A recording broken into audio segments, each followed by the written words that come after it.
अस्सलाम वालेकुम नाज़रीन, उम्मीद है आप खैरियत से होंगे। अल्लाह ताला हम सब को अपने हिफ्ज़-ओ-मान में रखे और हर तरह की जिस्मानी और रूहानी बीमारी से महफूज रखे। आज की इस वीडियो में हम एक मेडिकल कंडीशन के बारे में बात करेंगे जिसको एक्टोपिक टेस्टिस कहते हैं। ये मर्ज़ ज़्यादातर बच्चों के अंदर पाया जाता है। होता ये है कि बाज़ बच्चों के जो टेस्टिकल्स होते हैं वो 3 से 6 माह की एज तक जो है अगर स्क्रोटम के अंदर नहीं आए तो हम कहते हैं कि इस बच्चे को अनडिसेंडेड टेस्टिकल्स का प्रॉब्लम है। ठीक है। एक्टोपिक का मतलब होता है कि किसी आर्गन का अपनी असल जगह पे ना होना।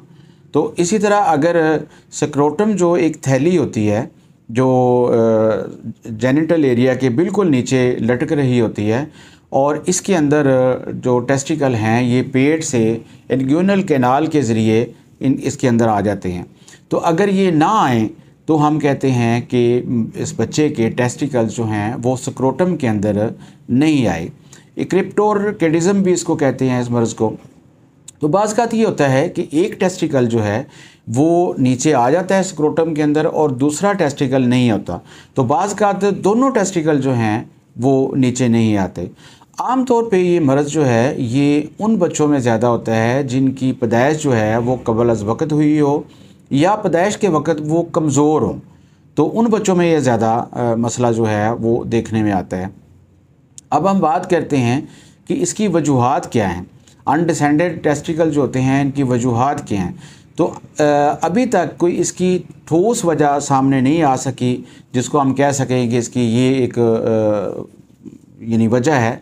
लेकिन कुछ अवामल जो हैं वो इस मर्ज़ पे या इस मेडिकल कंडीशन पे असरअंदाज होते हैं। जैसे जेनेटिक प्रॉब्लम है, जीन जो हैं वो बहुत अहम रोल अदा करते हैं।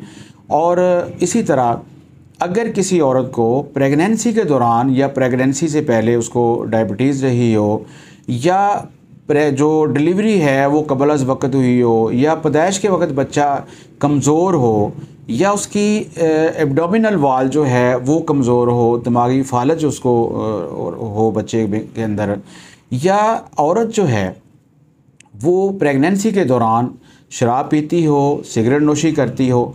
आम तौर पे कुछ ख़वातीन जो होती हैं वो सिगरेट नोशी नहीं करती लेकिन उनके जो खामद होते हैं वो सिगरेट नोशी करते हैं। तो जिस औरत का खामद सिगरेट नोशी करता है वो औरत जो है वो सेकंड हैंड स्मोक ले रही होती है। यानी वो धुआं जब छोड़ता है तो वो औरत भी के गले में भी जा रहा होता है, तो उसकी वजह से भी उसको प्रॉब्लम होती है। इसी तरह कुछ और मेडिकल कंडीशंस भी होती हैं जो इस मसले पे असरअंदाज होती हैं। अब हम बात करते हैं कि होम्योपैथी में इसका इलाज कैसे किया जाता है। तो नाज़रीन, होम्योपैथी में बहुत ज़बरदस्त ट्रीटमेंट है इस मर्ज़ के लिए।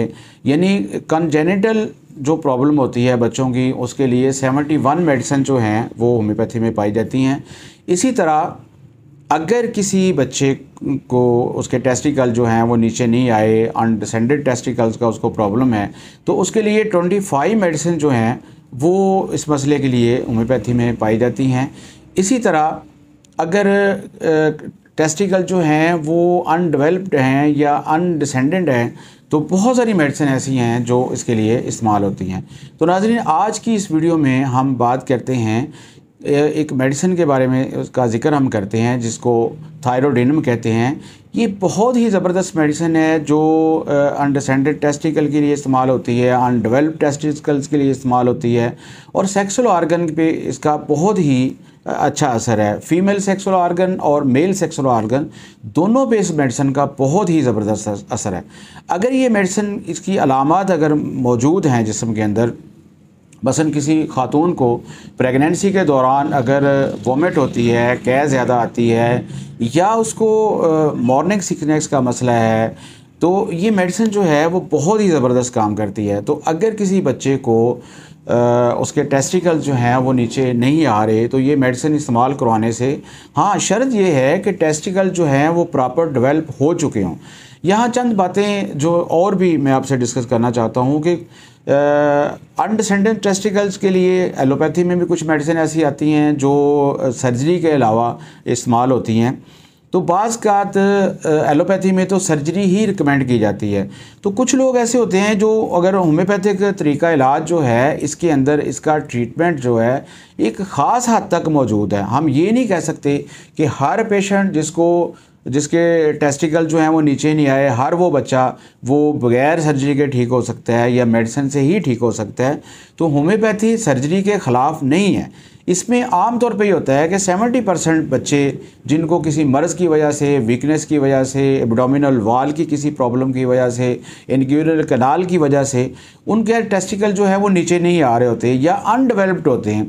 तो चूँकि होम्योपैथी में ये चीज़ जो है ये बहुत हद तक ठीक हो सकती है, लेकिन शर्त ये होती है कि मरीज़ प्रॉपर इसका ट्रीटमेंट ले और उसका इलाज करवाए, तो ये मसला काफ़ी हद तक ठीक हो सकता है। लेकिन अगर सर्जरी की ज़रूरत पड़ती है तो उसमें भी कोई कबाहत नहीं। हम होम्योपैथी सर्जरी के ख़िलाफ़ नहीं है, हम गैर ज़रूरी सर्जरी के बारे में बात करते हैं और होम्योपैथी अपनी एक लिमिट की बात करती है।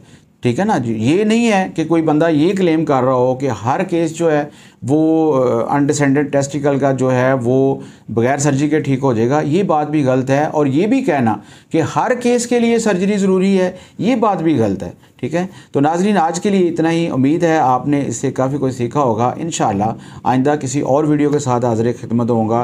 डॉक्टर मोहम्मद सीर अलवी को इजाज़त दीजिए। मेरे इस चैनल को सब्सक्राइब कीजिए और कोई मसला हो तो उसके बारे में आप ज़रूर कमेंट्स कीजिए। अस्सलाम वालेकुम।